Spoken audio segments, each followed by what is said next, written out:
This is big story coming in at this point in time from Varanasi. The report by the ASI has been submitted to the court. It will be interesting to see whether the 17th century mosque was constructed over a pre-existing Hindu temple or was it always there. Amit Srivastav, my colleague, is also joining us on the broadcast to talk more about this. Amit, अगर आप मेरी आवाज़ सुन पा रहे हैं, ज्ञानवापी मस्जिद की जो सर्वे रिपोर्ट है वो एक सफ़ेद कपड़े में लिपटी हुई सबमिट कर दी गई है उत्तर प्रदेश के वाराणसी कोर्ट में। इस सील डॉक्यूमेंट में अभी अनक्लियर है कि क्या है, क्या लिखा है कि ये जो एएसआई ने जो एक तरह से जो जांच पड़ताल की है उसका एक तरह से फ़लसफ़ा क्या निकला है, ऑन ग्राउंड से आपको क्या खबर मिल रही है? बिल्कुल, इलाहाबाद हाईकोर्ट के आदेश पे और डिस्ट्रिक्ट जज जो वाराणसी है उनके आदेश पे ये पूरा सर्वे हो रहा था। वो सर्वे काफी लंबा चला। एएसआई ने पूरी सर्वे किया, वहां पे एक एक चीज की वहां पे जांच की, कार्बन डेटिंग हो चाहे जो मॉडर्न जो टेक्निक है उसका इस्तेमाल करके ये पूरा एएसआई सर्वे हुआ है, जिसमें हर एक बिंदुओं की जांच हुई है कि कहाँ पे, क्योंकि हिंदू पक्ष का कहना था कि वहां पे जो ग्राउंड पे जो है वो हिंदू पक्ष के जो मंदिर के जो निशान है वो है, साथ ही वहां पे कई ऐसे जो चीजें हैं वो हिंदू पक्ष की जो है वहां पे है, जहाँ पे जिससे साफ है कि वहां पे भगवान की वहां पे कई ऐसे चिन्ह है जिससे साफ है कि वो जो जगह है वो हिंदुओं की है और वहां मंदिर बनना चाहिए। तो इन्हीं सब चीजों के जो जांच थी वो उसमें हुई है, जैसे कार्बन डेटिंग वगैरह सभी इस्तेमाल किया गया वहां पे, जिससे और साथ ही इस चीज का पूरा ख्याल रखा गया है इस पूरे सर्वे में कि कहीं पे कोई दिक्कत ना हो, कोई समस्या ना आए, कोई क्योंकि वहां पे छेड़छाड़ ना हो पाए एएसआई को।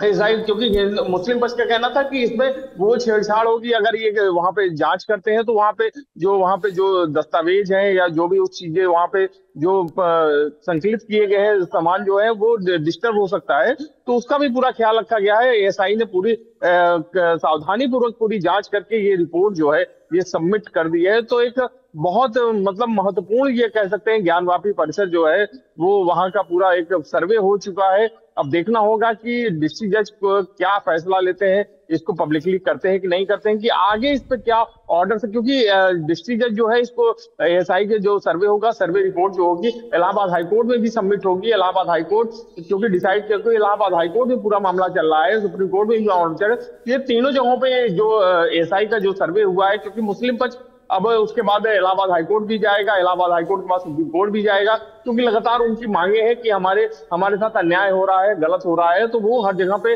अपने मांग को रखेंगे। तो अब देखना होगा कि इलाहाबाद जो डिस्ट्रिक्ट जज जो वाराणसी है वो क्या फैसला देते हैं, अगर वो पब्लिकली करते हैं कि नहीं करते, ये भी है एएसआई सर्वे को, क्योंकि अब देखना होगा कि इलाहाबाद जो वाराणसी के जो डिस्ट्रिक्ट जज है वो क्या फैसला देते हैं इस पूरे मामले पे।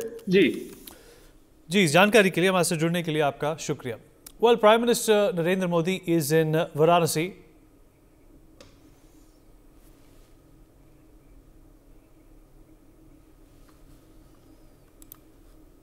All right, we'll move on to that story just a little later. We're going to stick to what transpired pertaining to the Gyanvapi Mosque today. Well, the survey report is out, but it's been given straight to the court.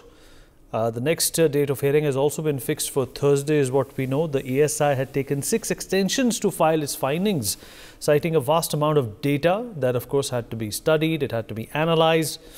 On the 2nd of November, the ASI also went on to say that they had completed the survey but asked for more time to compile the report, including submitting details of equipment used during the survey. Well, the survey, in fact, began in August. It was meant to check if the 17th century mosque was constructed over a pre-existing Hindu temple or not.